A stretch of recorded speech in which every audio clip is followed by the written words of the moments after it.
So the gist of it all is that nature will remind you how fragile you are in this existence.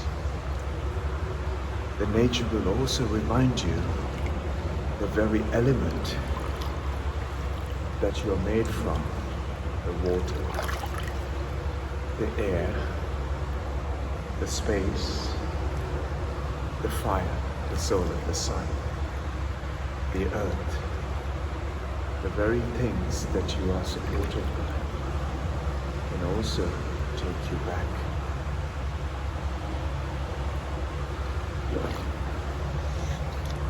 As human beings, we are created with convenience and comfort. Here I am in a controlled environment.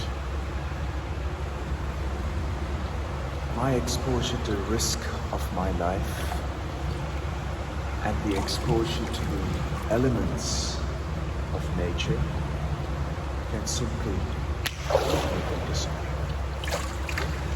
Even in this controlled environment, what's keeping me afloat is my buoyancy, chest full of air, or lung full of air.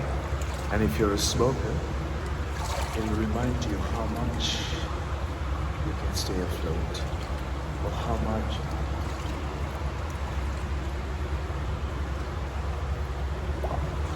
you can stay under water.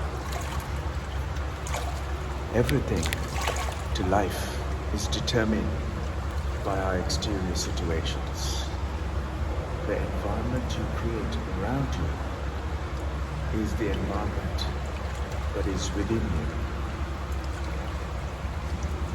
To remind you the fragile balance of life and death is woven and wholesome as you see it out there, as well as within you.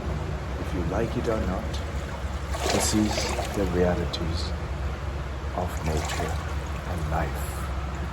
And it is you to determine if you yourself and the others to be well and healthy is determined by what you process up in this silly ideas of a stupidity called the human brain. If you keep it still, it will make you survive. If you start playing up tricks with what you have learned, so-called education, with a limited education, because you're limited from an expansion of who you've been as a child, as a genius. With your education, you narrow down the possibility of knowledge, of being able to touch the infinity, the limitless expanse of life.